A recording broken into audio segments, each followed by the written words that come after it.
Hey everybody, welcome to the Prospect Catch Up Marathon stream. I'm PD Webb, and I'm starting approximately on time. I'm joined by some wonderful people for our first shift, and we're going to be talking about a wide variety of prospects. Gentlemen, would you like to introduce yourselves? Sure, I can start here. Adam Spinella, head high school basketball coach in the DMV area and a very amateur scout. Yeah, Mark Schindler, we're at Premium Hoops in the cornrows. This is my first real draft cycle, so yeah, it's like to be on, man. Aaron Proia, oh my bad. Aaron Proia, I'm a writer with Prep Hoops, formerly at DeMath for the last 3 years. Love covering the draft, and very excited to be included. I'm Will Morris. I guess I'm still in high school, another very amateur scout. But yeah, I'm excited to be here. Well, the great news is that we're all amateur scouts, so nobody has that hanging over anybody else. And as I can reiterate over and over again, there are no actual shot doctors, and every scout has more misses than you could count. Let's put one in the air for Jerry West's sterling draft record, except for all the times it wasn't. Greatest basketball mind of probably a generation, and he wanted to take Jerome Robinson in the top 5. So, with that said, we will not shame anybody for any level of expertise. Everybody has a vantage point that is very valuable, and I'm excited to get into everybody today. So things are going to be a little bit different. Welcome to, give me one moment. Let me make sure everybody's on screen. Sometimes it's weird. Yep. Okay, we got you guys. And we got film. And we are good to go. Okay. So, first up, we have Jared Butler, who is going to be our guide for Jared Butler today. I will be taking us through Mr. Butler, the guy that should be considered a lottery pick in this year's draft.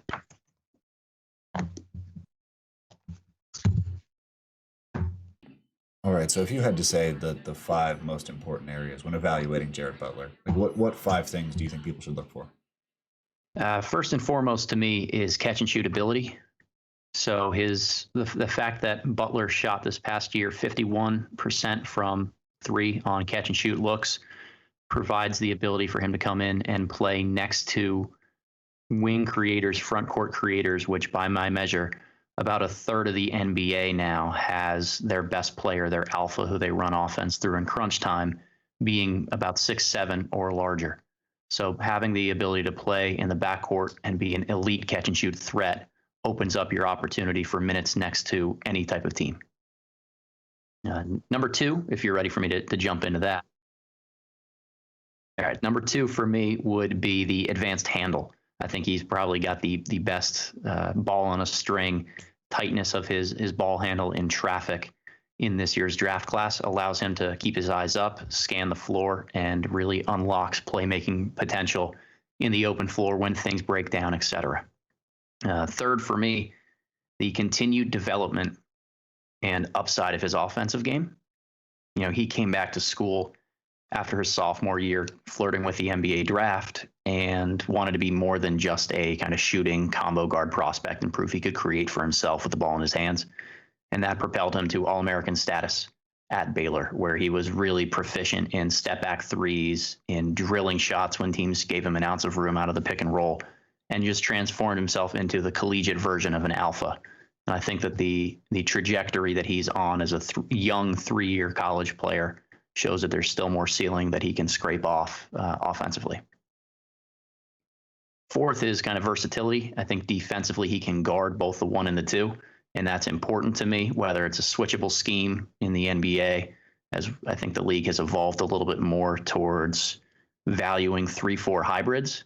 That also means that being able to play and guard both 1s and 2s kind of unlocks your potential a little bit. And that's an area where you can see from his time at Baylor and the way that they played alongside Davion Mitchell, he can guard either position. And there's one more on here. If it comes down to anything for Butler, it's kind of the the it factor, right? I believe in who he is as a person, the competitiveness that he's shown, the continued development, the character that he has. All those things matter in terms of either coming into the NBA and embracing the level of competition and the coaching that you get, as well as maximizing a role if he does end up becoming more of a fourth or fifth option instead of a building block or a pillar for an organization.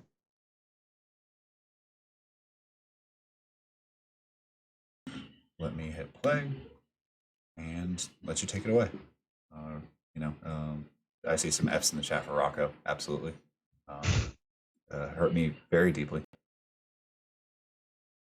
Yeah, so again, anybody who wants to chime in on here, feel free to do so. But chose the Kansas game because I believe in their pick and roll defense. I think that Kansas has always been a really strong calculation for what the NBA is like. Dribble weave set here, which Baylor run a ton of to try to get their guards the ball on the move. And you see here a little bit more aggressive version than drop coverage. But as Kansas is kind of mirroring and playing around, they rescreen, get the man underneath, and Butler has range to pull from three. I think it's a really good indication for him that he's the guy they want to get going to start the game.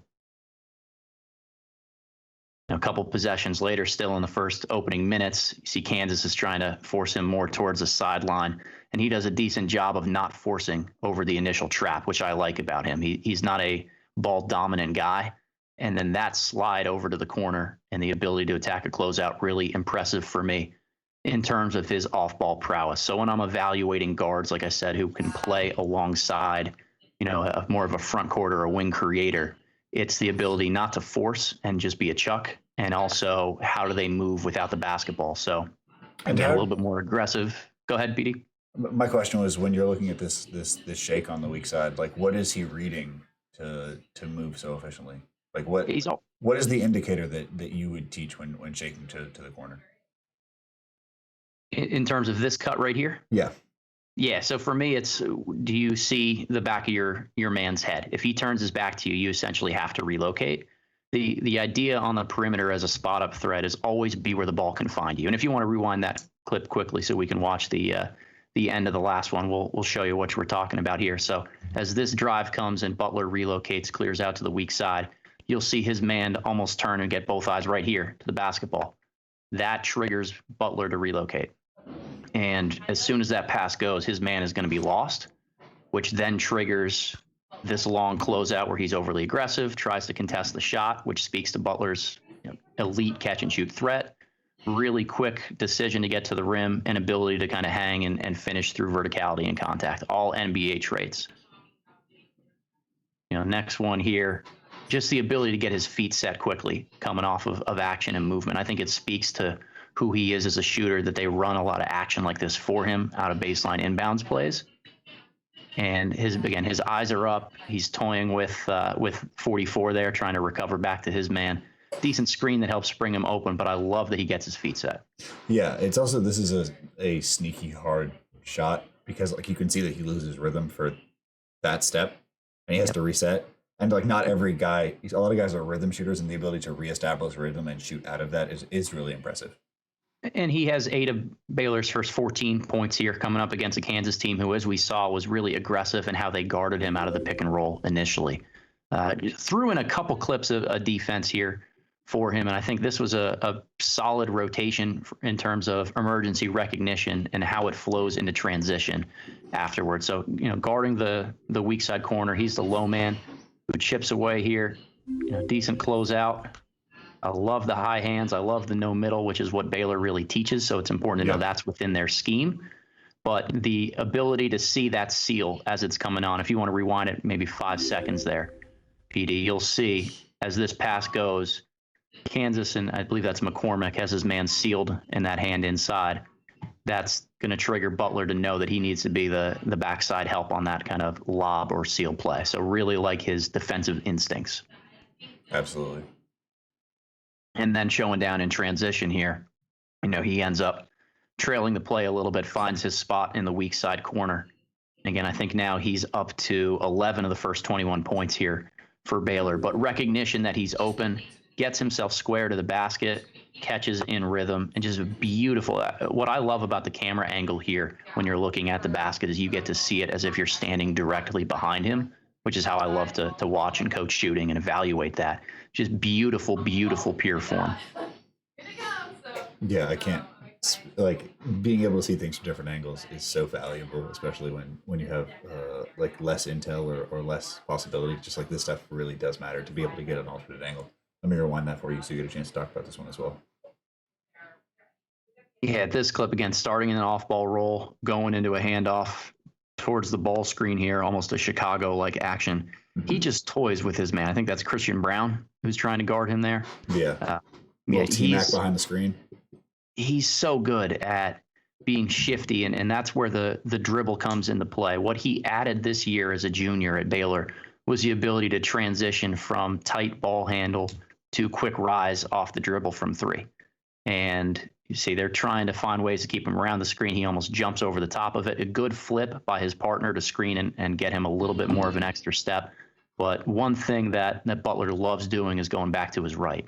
And if he's ever going to get over anticipated towards his left, that's going to be a go-to shot and move for him at the next level. Back on the defensive side here, I love his kind of anticipation and intensity in a lot of different ways. Yeah, I mean, it can be difficult to evaluate in the middle because separating the context of what they're being asked to do and the content of what the defender is actually doing can be difficult, and I think it's caused a lot of people to miss on what is happening. Like this read from the bottom, where the defender automatically helps over, is an automatic read, and it might just be like, oh, that defender made a good thing. It's like, no, that is what is expected every single time along that baseline. And these next two, this X out is an automatic one. So that is the challenge with evaluating teams like these. Absolutely. I mean, they're so aggressive in their no middle. And if you want to rewind that one real quickly, I mean, just look at where he comes from when he makes this read on the X out. He's essentially standing almost one pass away above the corner here on the wing. His man relocates, and he immediately recognizes that that's where he has to go. Those help defense instincts, I think, allow guys to get on the floor earlier in their career, but it's championship level things. Like when I'm evaluating Butler, I'm thinking about what skill does he have as a guard that allows him to play in crunch time. And I think that's his shooting ability. And what weaknesses would essentially allow him to be exploited in crunch time of a playoff series that might play him off the floor. And I can't find one because I think he's a solid on-ball defender, but it's the ability and instincts off ball to really understand where actions are taking him and know when he's going to be the emergency help defender. We've seen two of them so far, one on that X out to the corner and the other on the seal from McCormick, where he's just very in tune to the emergency instincts that he has to have. Again, coming all the way over from the top of the key and recognizing the corner that he needs to go to.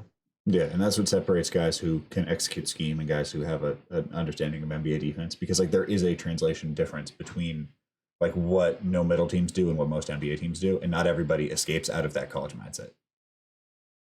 Absolutely. And I don't know if I view him more as a point guard or a combo guard, just based on how he does with the ball in his hands. But I think the ability to do both is incredibly valuable. So initiating the floppy set, again, off-ball IQ to cut through and to relocate, and attacking the bounce here. You know, he is a really good finisher at the basket this past year. It's kind of an underrated, unsung part of his game. And he uses his catch and shoot ability to leverage himself getting open. If he gets a gap or if a defender is slightly out of position on him, he's really good at attacking it. So again, eyes up as he's initiating here, and you get to see the best of both worlds with the ball in his hands, as well as more of an off-ball roll. Good job, eyes up, seeing the floppy action occurring, relocation to the weak side, and here's the off-ball. Catch, kind of that slight pump fake, gets his man out of position, attacks. I like the split step, 1-2 step into the change of angles there that allows him to get free towards the rim. That's a really underrated value skill to me, is playing off 2 feet in a way that allows you to change direction. Yeah, especially for smaller guards where like your low center of gravity is your advantage when you're being defended. As if you're at 2, you're going to get guarded by some wings, and you have to use every little bit you can get. And he sat a little bit in this game later in the first half because of some foul trouble. Kansas went at him a little bit. He got 1 or 2 ticky tacks, which a little bit uncommon for him. But again, talking about the off ball role here, and seeing how he is able to move and understand what he's going to be like if he's more on the perimeter. Starting in that corner on the top of the screen, decent tight coverage from the man on him, knowing the threat that he has as a shooter. Good relocation through that gap.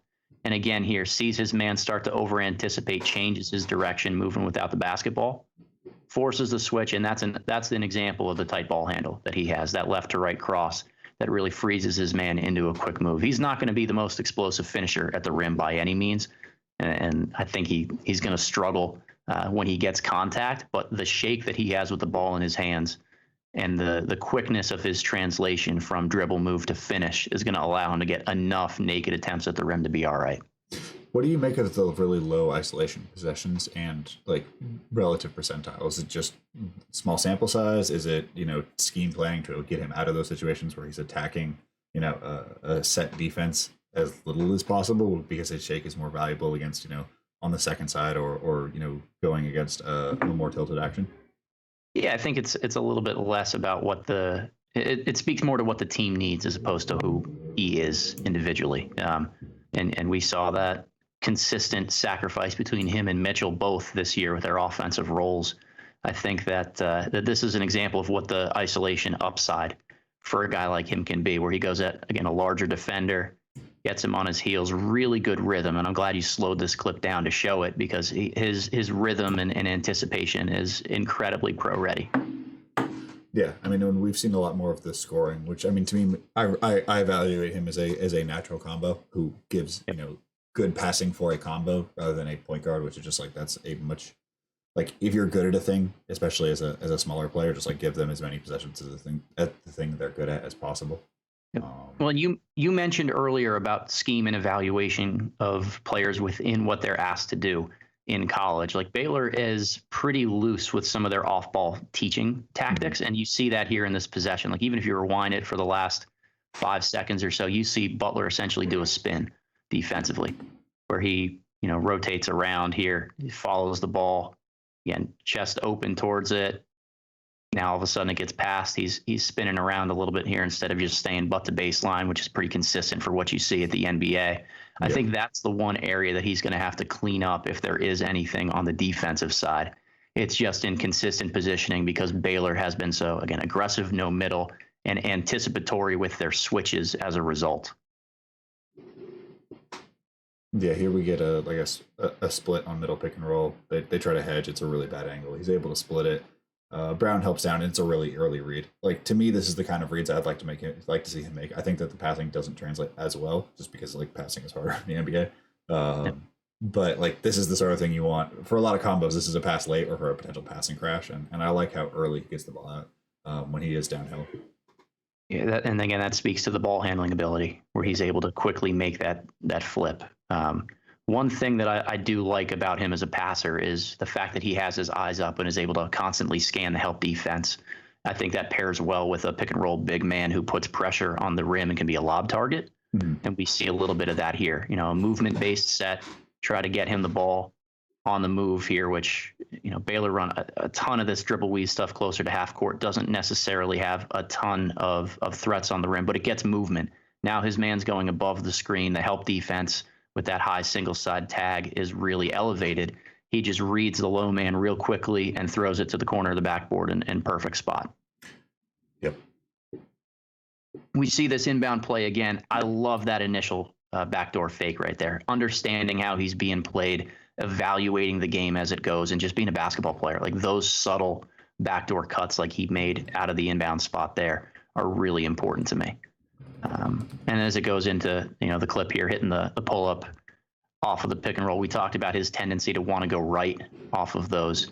I think that's what you notice a little bit more when looking at Baylor's offense. They tried to get him the basketball in this regard, where he'd start on the left corner and then come up towards the perimeter going to his right. But what he also has a tendency to do when he does catch it on the left wing is to try to come back towards the right and step, have that step back or sidestep towards the sideline. So here he is going to his right, drags out the hedge, and just rises over an already launched high hand, a couple feet behind the 3-point line there. Really, really good stuff. Yeah. Anything you noticed from it? I mean, you got it so far. I mean, I'd love to have other people, chime in and see what they're noticing so far. If they have any, little pushback, any little things, so we can always stop and rewind or jump around if we need to.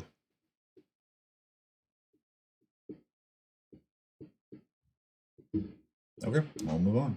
I take silence as an endorsement. So, again, high pick and roll here. This is where he comes to his left, and you see the lack of comfort in always going left. He wants to go back to his right.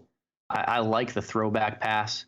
He's much more of a passer than he is a pull-up scorer in the mid-range when he goes left. And that's where, again, talking about improvement areas, things he can consistently get a little bit better at. I think his technique and his mechanics going left, especially in the mid-range, need to improve.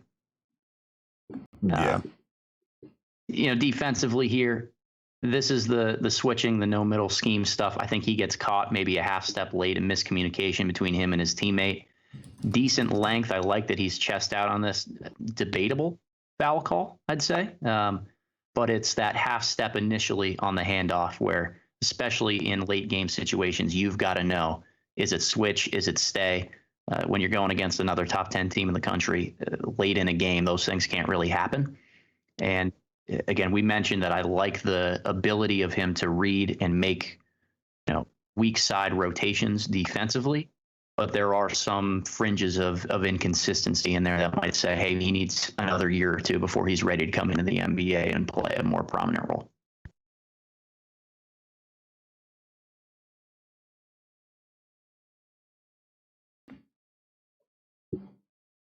Come on, Ted. Sorry. Say again. I said, jump on in, guys. I know everybody here has some thoughts on this. I mean, one thing that stood out to me when I was rewatching that game yesterday was just, the efficiency of his shooting off of pickups.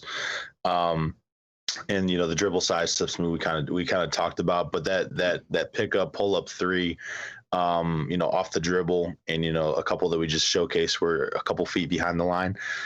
Just showcase those, the ISO scoring, the pickup three, the range, from like an NBA range type three. Those are some of the things that stood out to me. And just his timing and like the angles that he came off the screens, he understood when he wanted to get downhill, he really had to hug that screener and go tight off his shoulder to the rim, versus kind of spacing out and drilling that 1-3 in Lightfoot's eye that just happened a second ago. Just a really smart player. I'm pretty high on him too. Yeah, the one thing that I liked about the decision that he made to go back to Baylor, like he was probably a fringe first round prospect a year ago, and that might be even a little bit generous. I bet the feedback that he got from a lot of teams was, you're a pretty good shooter. Was using a lot of floppy action as a sophomore, where he was running off screens, hitting stuff from the corners and the wings, and that skill is translatable to the NBA, but he wasn't necessarily big enough to be a full-time two. So they wanted to see a little bit more of what he does with the ball in his hands. And it wasn't just pick and roll creation, but I think what he added, the comfort with pull-up threes and how he creates his own against switches from bigs, or just really is good at manipulating screening angles to get himself open for that shot. Impressed me enough to say, like, he should be a lottery type of prospect in this year's draft. And for the life of me, I'm still struggling to figure out why, because he's, again, young for a guy who's a junior, but I'm trying to figure out why he's not consistently mentioned in mainstream outlets or other areas as somebody like that. Like, what is it about his game that I'm missing that might lead others to be not as optimistic? Wasn't there something with the medicals? Yes. Well, there was that, and obviously that slowed him down through the process. But the way I see it, it's an either or, right? Like, either it's going to totally disqualify him from playing, or if he gets the clean bill of health, then his game is his game. Yeah, that's most definitely. Like, I think that there was a worry that individual teams would have individual grades. Similar to what happened to him in college. But I think that tempered expectations, but also, like, because he got his word fairly late in the process, there was just my personal stance on it was like, I didn't want to, give too much like I didn't want to put so much pressure on the situation and be like, I'm going to talk about a guy who like may have his heartbroken, and have his dreams kind of crumble to the side. But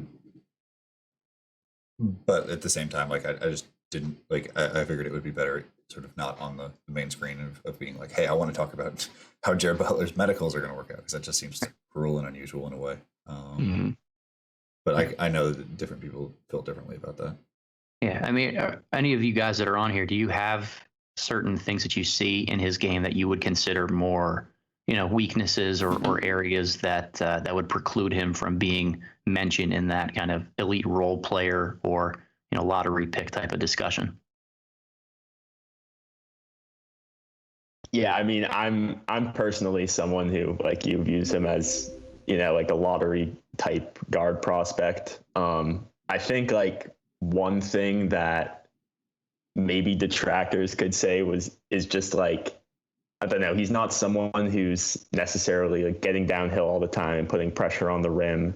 So, like as a 6'3" guy, it makes it tough for you to like stick him in this lead guard role. But at the same time, like, he's good at things like off-ball defense, and he's a great off-ball shooter. He can shoot off screens, like sprint off of pin downs and things like that. So, you can play him off-ball.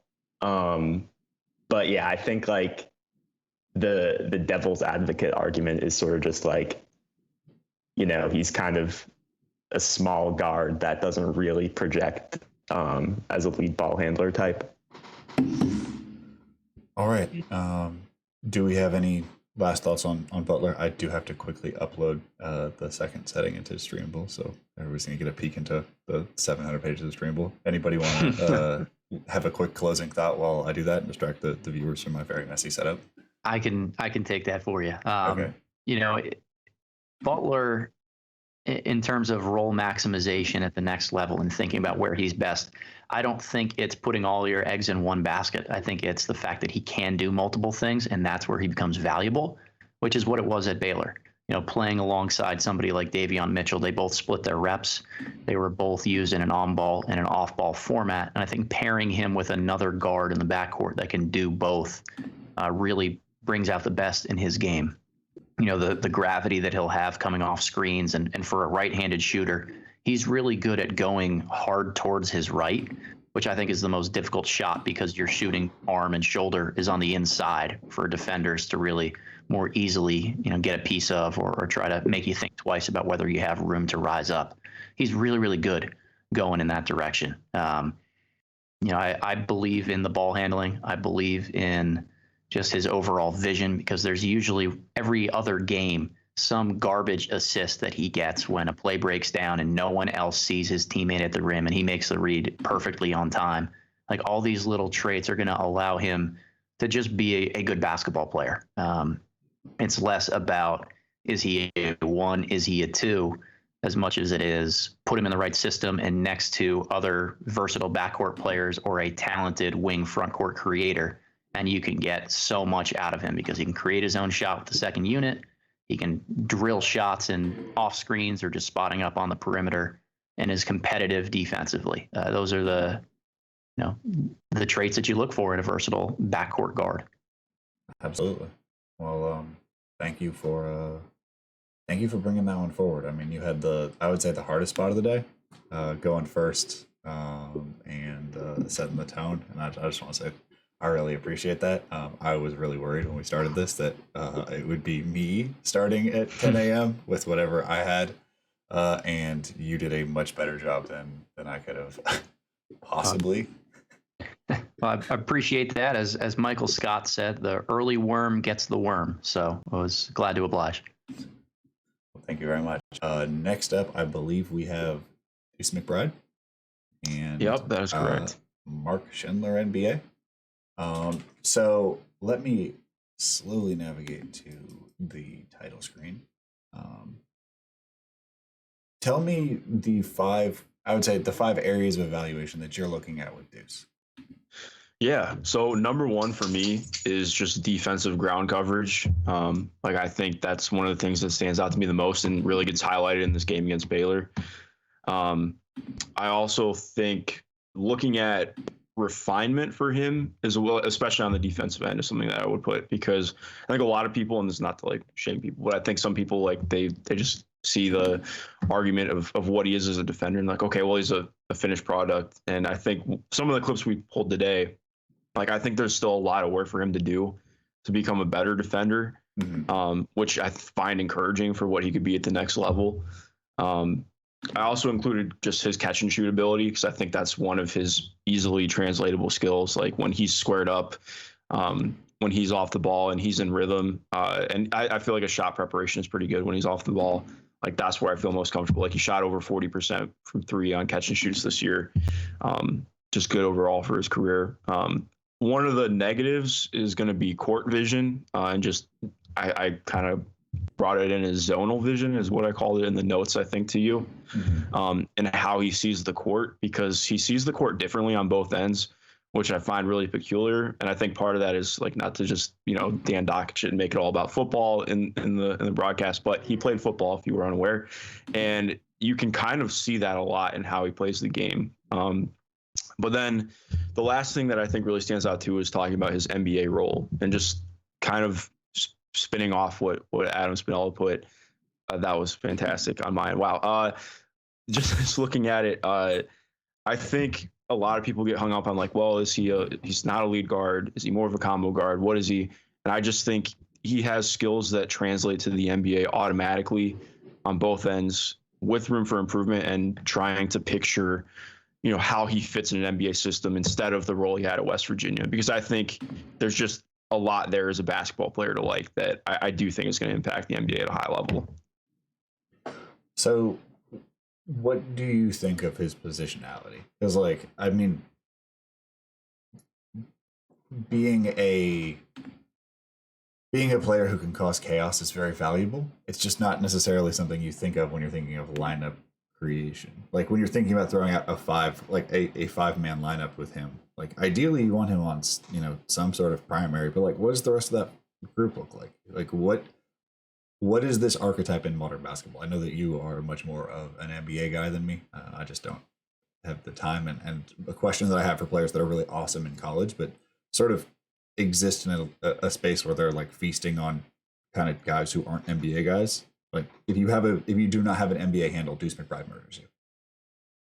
Yeah, so I look at him in terms of looking at like a team like the Clippers. Like I think it would be fantastic. Like if there's a team that's not going to ask him to be the engine, I really like him. And I also think too, like he wouldn't solve any of the problems for the 76ers, but like he's a good entry passer. Playing off of Joel Embiid would make sense for him without sacrificing defense. Obviously, like you're hoping whatever they do with Ben, changes up what their ball handling looks like. Like I feel like I look at him as a ball handler, somebody who you can trust to like, okay, kind of like Darren Collison, like he'll bring the ball up the courts and maybe get a set started, but you're not asking him to actually run stuff for you because he's not at that level right now. So I know it's more of a nuanced role and it's not for every team, but I feel like in some ways his ability fits a team that is playing at a higher level already. Like if you were in Boston, like I think that's a good fit in some ways. Like maybe Marcus Smart is running more stuff and he's playing a little bit more off ball, but he just gives you the ability to defend some of the smaller guards in the NBA who are really good, and teams struggle to defend without having high level rim protection. Yeah, that's going to be the key, at least like for me. That last little bit. All right, you ready to dive into this? Yes. Can you make a promise before we get into this? Yeah, for sure. You're not going to pepper in food analysis into this, are you? I'm not. Okay. I promise my best not to. There will be no food analysis. So this is for me. I think Deuce's brightest spots as a playmaker all came from in transition. Like he's very good with the kick ahead pass. I think that's where his court vision looks the best. He has his head up, routinely finds and is able to lead his man. Derek Culver fumbles this, which is kind of a routine thing at West Virginia. But I love seeing some of the ability of what he's able to do with that. This one here is more of like you get the initial good jab. He throws off Davion. Davion recovers. One of the things I felt with, and I wanted to ask you about this too with Deuce, is I feel like routinely he just kind of handles to handle. Like, it doesn't really feel like he's setting anything up or trying to force anything to happen. Like, it just kind of flows into it. If you can pause it, sorry, I'm going a little bit long. It's my bad. No worries. But it just kind of feels like he's not really doing anything that's shifting somebody. Like, occasionally he'll throw in a good jab step, but for the most part, I just feel like he's not really causing anything to happen with his dribble sometimes. Yeah, I mean, the way that like I would consider this as like a perception action problem. Like, he's trying to move somebody, but like for what the defense is trying to take away from him, he's not really doing. Like, he's not challenging the defense and making them alter their coverage. Yeah, He's just kind of like, you know, I don't want to say dancing and going nowhere, but like that's sort of what is happening. Yeah. And it's a worry because like he's doing this against college defenders. And like, as good as Baylor's defenders are, they're not Paul George. exactly. Like, he's got the size advantage on Davion. He should be able to either find a way to power through him or get around him. So it's a little bit concerning. This play to me is kind of where you really get a nuanced view of his court vision. Like, obviously he has a nice behind the back to move through the defense in transition, but then, like, I mean, pretty much any lead ball handler in the NBA is going to feel Mark Vital coming behind them. Mark Vital is massive. Like, you should be able to see and feel him coming on your back hip. And that he doesn't is a little bit bothersome, is the wrong way to put it, but it just kind of shows you, okay, right now he does not see the court super well with the ball in his hands. Yeah, I mean, he has good like body movement. Like, he avoids this charge, which like I felt like was almost always going to get called in college, just because college refs. But like, at times his court mapping lacks behind his ability to feel where his body is in space. Yeah, exactly. So right here, this is one of the things that I really like about him. I don't think he took stuff off the dribble quite a bit this year at West Virginia. I don't think that's going to be a heavy part of his diet in the NBA, because a lot of the reason, and we'll get into it, for why he was taking stuff off the dribble is be due to his issues getting to the rim. But like, I think in looking in there, like, if he gets just a split second, like the coverage got mixed up a little bit, he just takes a quick step back and fires. And then in conjunction with this one, you see he's really not great off movement yet. Like, I think I don't remember if I sent you a screenshot, but like, when he comes off this handoff, he takes his like his knees are at like a 45-degree angle. Yeah. Like, you can tell the rigidity. He's not very comfortable coming off screens, and that was just kind of a theme for him this year. Will and Aaron, how do we feel about this shooting form broadly?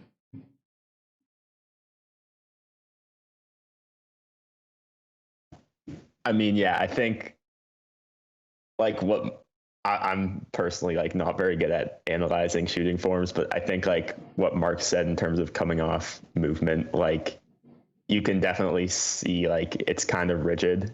And I don't know, his pull-ups, like I know he like hit them at a good percentage this year, but they definitely looked kind of rigid as well.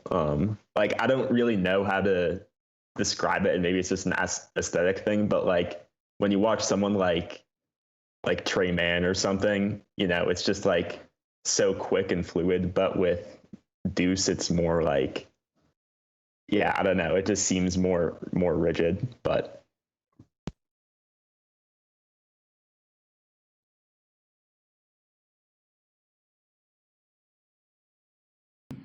well, what is it that you've seen, really work for players who have like the ability to shoot, but not necessarily like the fluidity, or the? Can you run this clip?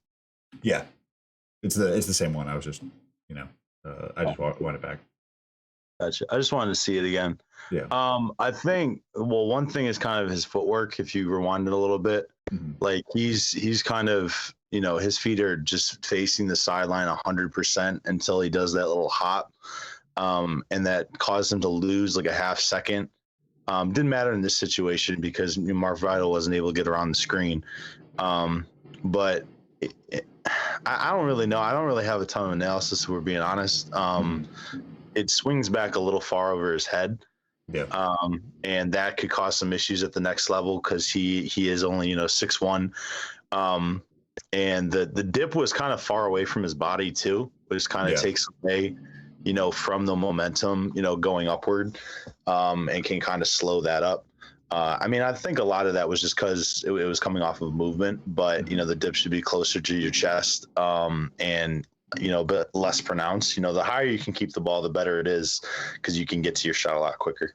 The way that I think of movement shooting is that it reveals some of the like cracks that are in your jumper, and it just makes them more exaggerated. So like that's always there to me. Like that stuff is present always, but it's just more exposed because more pressure is put on each individual component because you're shooting with negative momentum.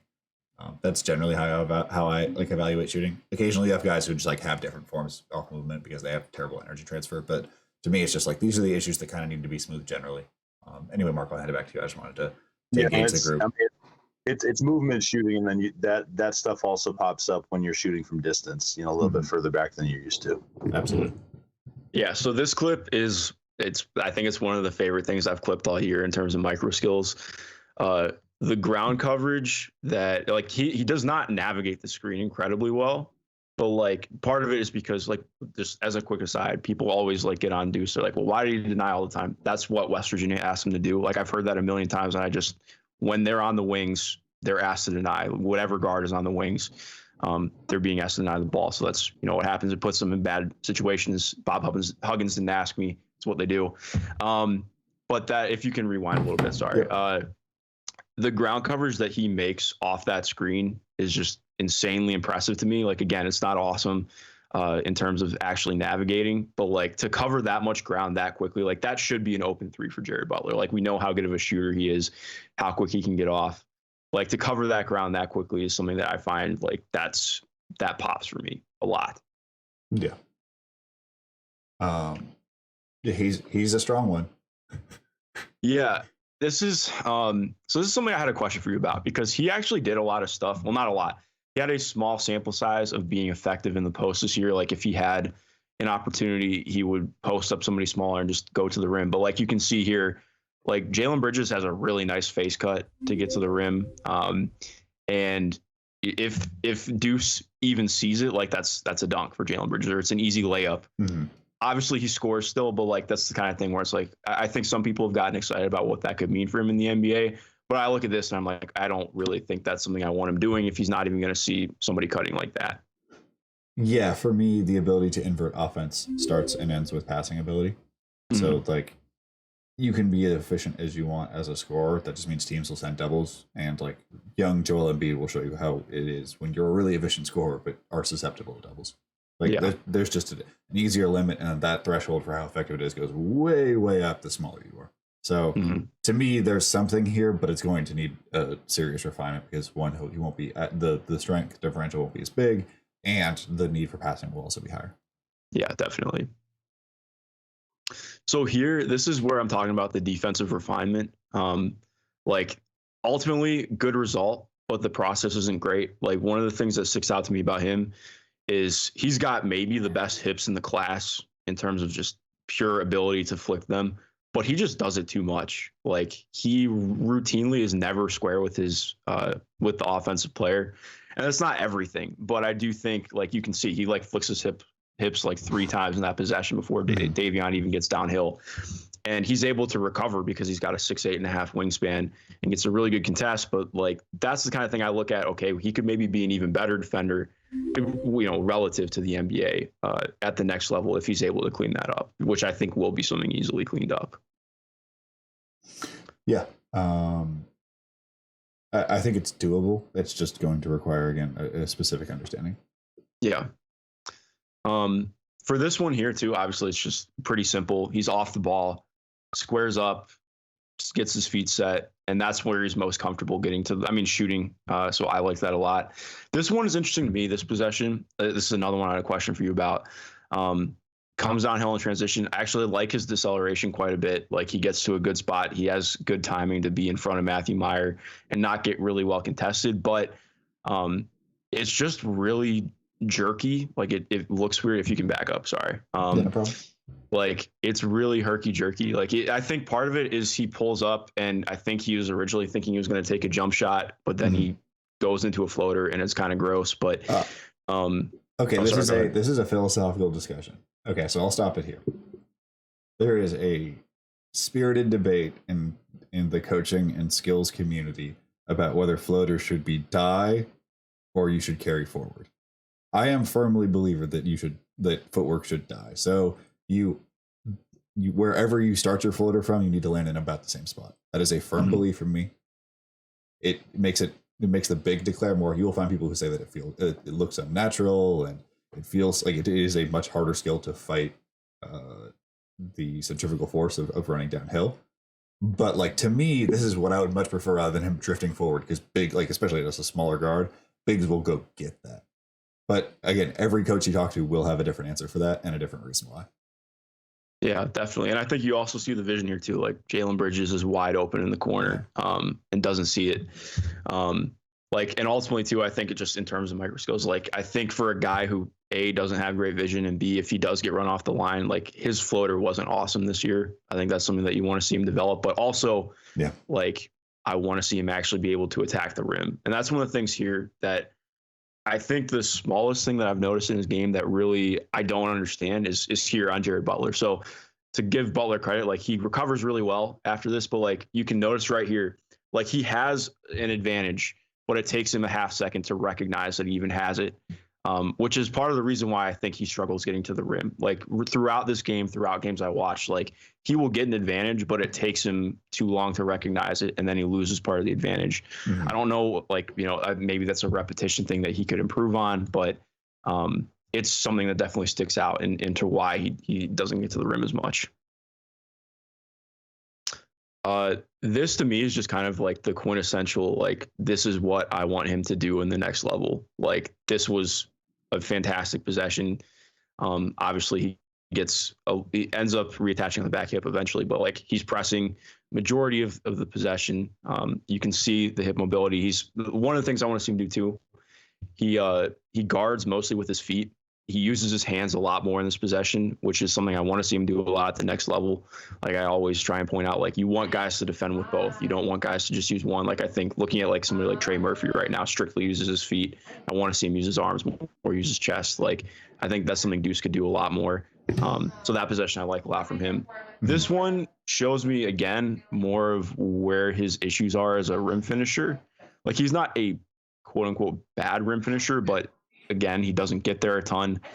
I feel like he's got a lot of stiffness in his legs. I don't know how much that's something that could improve at the next level or with the strength and conditioning program. But like, again, comparing him to somebody like Trey Mann, gets his legs almost parallel to the ground. And that's obviously an outlier thing. But with Deuce, like, I just feel like his lower body overall is pretty stiff. And that's why he's not great at jumping in short spaces to me. Yeah. Oh, again, this is a case for dead floater. If he stops moving forward, the read is easier because the big is really flying towards the block and he has the dump off. Because you can see that help hasn't helped the helper. So big helps over. There's not somebody digging in front, so there's a momentary window for that dump off, and he doesn't get it because he's flying forward. Anybody have a different opinion on whether floater should be going forward or in place? I can speak from the high school level. I'm a big fan of in place because everyone loves the charge way too much on the officiating crew. I think that probably NBA level, it's not as big of a deal, but I also think you mentioned height and size. I think it depends on who you are. Like I'm not a firm believer in either camp, which might make me the exception to the rule. But I do think it depends on who the person is. If you're smaller, I'd want it to be more in place because you're putting yourself in less of a chance to get your shot blocked. Aaron, Will, any particular opinion on the great floater debate? Yeah, I mean, to be honest, it's not really something I had even thought about before this stream, but I don't know. I think what you said there, Adam, I think I would agree with that.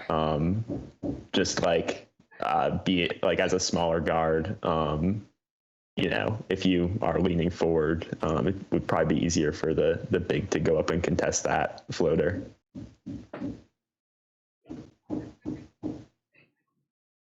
Aaron, anything? No, not really. Okay. I'm very curious because I feel like every program has such different views. All right, let's get back to Deuce. Yeah, this is kind of the double-edged sword. You see when he gambles a little bit too much and trying to navigate the screen, loses Jared Butler. Jared Butler squares up and it's in, and this is a big part of why they lost the game. I think they only score. Actually, no, West Virginia might not score the rest of this game. I can't remember off the top of my head right now, but yeah, the kind of stuff that he's going to need to clean up at the next level, but also the way West Virginia plays makes it difficult on him. So yeah, thank you for that. I know I rambled a little bit, but I appreciate it. I have a full day to fill. Just trying to keep us broadly on schedule, and we're doing that so far. So anybody have different takeaways with Deuce? I mean, I think for me, Deuce comes down to how much you value the archetype, and I'm probably a little bit lower on it. Like for really specific teams, I'm higher on it. I mean, like I think the cheap evaluation is Beverly. Like to be like, you know, he's aggressive guard, you put him next to big wings. But like that's also like not that. How many teams really have like 2 big wings? It's not like 3. Yeah. So I mean, like for 3 teams, he's probably like an awesome, like a lot, much an outlier on their board compared to others. But if you like have no wings and are throwing him at a broad variety of dudes, I don't know if that's really gonna work. Well, I had something real quick. It was actually, you know, shout outs to Adam. I was just watching his YouTube video. He was kind of showcasing his defensive ability in ISOs against the late clock. You know, he did it twice against TCU and late in the shot clock. He did it against Oklahoma in OT and against OK State late in the shot clock. You know, that being able to defend on an island and, you know, force up a bad look at the end of, you know, quarters, halves, you know, the games, it's a huge momentum swing, you know, for the half. And it really sticks out too, because now you're heading into halftime and the last thing you're thinking about is, man, Deuce really was up in his business, you know, that entire last possession and really either force a turnover or a bad look or something like that. And I think that ability is going to be valuable in the NBA. Absolutely. Any last thoughts on Deuce? You know, Yeah. one thing. Sorry, if I could just contribute one quick thing here when it comes to Deuce, and I want to thank you for choosing a game where Jared Butler also looked good, which makes it even better here. But you know, in talking about scheme and things at West Virginia, you know, he was taught in a certain way and was only there for a couple of years, and I think we've seen in backcourt guys in the past who come out of West Virginia that like they have the toughness, the ability to guard on ball, but not necessarily to grow their offensive schemes. I was more so throwing out a question to you, Mark, or PD, or anybody else. Like, does the fact that he played at West Virginia and has a couple different habits there defensively, as well as the lack of proven track record for Bob Huggins guards to continue to really grow at the next level and turn into really good offensive threats, does that dissuade you at all from thinking about Deuce as a first-round guy? To me, no.